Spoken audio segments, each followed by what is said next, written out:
విజయారెడ్డి తన పిల్లలు ఆత్మహత్య చేసుకోవడంతో ఇప్పటికీ షాక్లోనే ఉన్నామన్నారు సురేందర్ రెడ్డి. తన బామ్మర్ది చిరంజీవి తల్లి పుష్పలత, చిరంజీవి భార్య లక్ష్మీనే నా భార్య పిల్లలు ఆత్మహత్యకు కారణమన్నారు.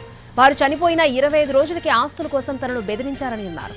దాంతో నాకు ప్రాణహాని ఉందని పోలీసులను ఆశ్రయించారని చెప్పారు సురేందర్. ఫిర్యాదు చేసిన తర్వాత ఆ పోలీసులు దర్యాప్తు చేస్తున్నారు. తన భార్య ఆత్మహత్య చేసుకునేలా నా బామ్మర్ది అత్త ప్రేరేపించారని అన్నారు. నా భార్య పిల్లలు ఆత్మహత్య చేసుకునేంత పిరికి వాళ్ళు కాదని అంటున్న విజయారెడ్డి భర్త సురేందర్ రెడ్డితో మా ప్రతినిధి Kiran face to face. Vijaya Reddy అలాగే తన ఇద్దరు పిల్లలతో సూసైడ్ చేసుకోవడానికి గల రీజన్ ఏంటి? అంశం పైన మాట్లాడేందుకు విజయారెడ్డి భర్త సురేందర్ రెడ్డి గారు వారితో మాట్లాడదాం. సురేందర్ రెడ్డి గారు, మీ భార్య మీ ఇద్దరు పిల్లలు కూడా సూసైడ్ చేసుకుని సరిగా 2 నెలల 10 రోజులు అవుతుంది. అప్పుడు కూడా మీరు ఎన్టీవీతో మాట్లాడుతూ మేము అడిగినప్పుడు అంటే మీకు కంప్లైంట్ చేస్తారా, మీకు ఎవరిపైన అనుమానం ఉందా అని చెప్పి, సో ఇప్పుడు మరొకసారి మీరు మీడియా ముందుకు రావాల్సి వచ్చింది. మీకు ప్రాణహాని ఉంది, తనను మిమ్మల్ని రక్షించాలంటూ కూడా పోలీసులను మీరు ఫిర్యాదు చేశారు. అసలు ఏం జరిగింది? అసలు మీ భార్య కూతురు కొడుకు చనిపోవడానికి కారణం ఏంది? అసలు ఎవరు కారకులు? నాకు ఇప్పుడు థ్రెడ్ ఉందని నేను మేడిపల్లి పోలీస్ దగ్గర నేను పోలీస్ స్టేషన్లో కంప్లైంట్ చేశానండి. కంప్లైంట్ ఎందుకు చేశానంటే నన్ను బెదిరిస్తున్నారు.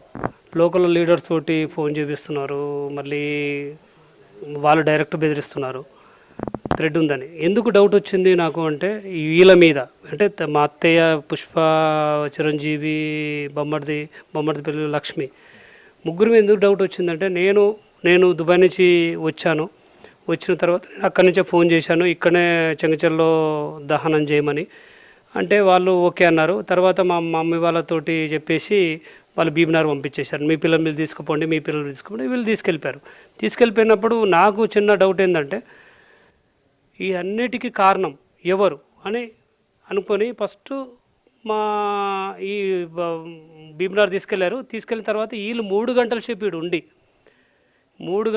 ఉండి ఇంట్లో ఉండి బంగారము, డబ్బులు, విలువైన వస్తువులు. ఇంకా నా డౌట్ ఏంటంటే ఇంకో డౌట్ ఏంటంటే అమ్మాయికి ఏదైనా సూసైడ్ నోట్ రాసిందా, ఇంకేమైనా సీక్రెట్ ఏమైనా చేసి చెప్పి ఆడ పెట్టిందా తెలియదు కదా. నాకు తెలియాలని, ఇప్పుడు నా భర్తకు ఇది ఇన్ఫర్మేషన్ పోవాలని ఏదైనా సూసైడ్ నోట్ రాసి పెట్టిందా, ఇంకేదైనా పెట్టిందా తెలియదు. అవి మళ్ళా తర్వాత నన్ను తీసుకొని వెళ్ళిపోయిన తర్వాత మా ఫ్రెండ్ వాళ్ళ మా అత్తయ్య ఫ్రెండ్ వాళ్ళ డాటర్కు ఇచ్చేశారు. ఆ గోల్డ్ డబ్బా ఇచ్చారు.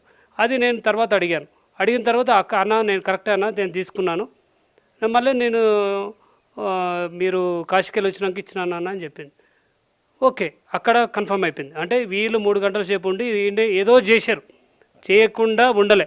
ఎందుకంటే పోలీసులు ఒకసారి లాగేసిపోయిన తర్వాత మీరు ఎందుకు ఓపెన్ చేశారు, మీకేముందని ఓపెన్ చేశారు దీంట్లో? ఓకే, మీకు ఏదైనా డౌట్ ఉంటేనే కదా ఓపెన్ చేసింది, అందుకోసమే నా డౌట్ అక్కడ స్టార్ట్ అయింది.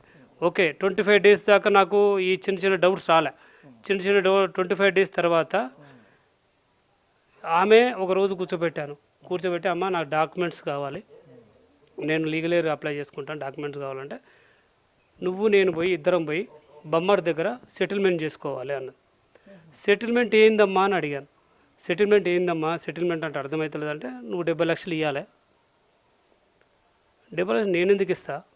70 లక్షలు నేను 25 రోజుల నుంచి 20 రోజులు అవుతుంది ఇప్పటివరకు. నాకు బాధలు నా పిల్లలు చనిపోయి నా బాధలు నేనుంటే మీరు అడిగే పద్ధతి కాదమ్మా ఇది అంటే, లేదు నువ్వు 70 లక్షలు ఇస్తేనే నీ డాక్యుమెంట్ నీకు ఇస్తానని చెప్తున్నాడు మీ బొమ్మడిది. మా వైఫ్ ఉప్పల్ డిపోలో ఒక 30 లక్షలు అడ్వాన్స్ ఇచ్చింది, అపార్ట్మెంట్కు డౌన్ పేమెంట్ కట్టినప్పుడు మా వైఫ్ పేరు మీద అగ్రిమెంట్ ఉంది. డబ్బులు మాత్రం మా బొమ్మడిది పోయి కట్టాడు. ఎందుకంటే మా వైఫ్కు నిద్రపోయి నైట్ డ్యూటీ వస్తుంది కాబట్టి ఈడ వాళ్ళ అన్న వస్తాడు, వచ్చి ఆ సిగ్నేచర్ పెట్టుకుంటాడు, అన్నకు డబ్బులు ఇస్తుంది, కట్టిపో ఉంటుంది అన్న మీద నమ్మకంతో. అదే విషయం కట్టాడు, 30 లక్షలు కట్టాడు. అదే ఫిబ్రవరి 27 రోజు పోయి ఆ 30 లక్షలు రిటర్న్ తీసుకున్నాడు. 30 లక్షలు రిటర్న్ తీసుకున్నాడు. మళ్ళీ నేను అప్పుడు 27 తారీఖున రిటర్న్ తీసుకున్న రోజు మా అత్తయ్య ఇంట్లోనే ఉంది, నన్ను గమనిస్తూనే ఉంది. మా అత్తయ్యకి తెలియదు ఏముంటుంది, కొడుకు చేసేది తల్లి తెలుస్తుంది కదా. నువ్వు అది డౌట్ రాకపోవు, నేను 30 లక్షలు రిటర్న్ తీసుకున్నాం అని చెప్పొచ్చు కదా, చెప్పలే.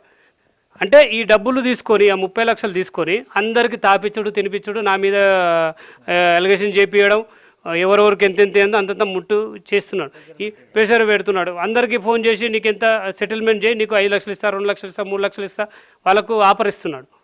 ఎందుకు? నా డబ్బు నా ఆస్తిని నువ్వు పంచుకునేది ఏంది? భార్య కొడుకు కూతురు కోల్పోవడానికి ప్రధాన కారణం ఈ ముగ్గురు, వీరిపైన చర్యలు తీసుకోవాలి, తనకు న్యాయం చేయాలంటూ కూడా సురేందర్ రెడ్డి ఆవేదన వ్యక్తం చేస్తున్నారు. వీడియో జర్నలిస్ట్ ఎల్వీఎస్తో కిరణ్, ఎన్టీవీ, హైదరాబాద్.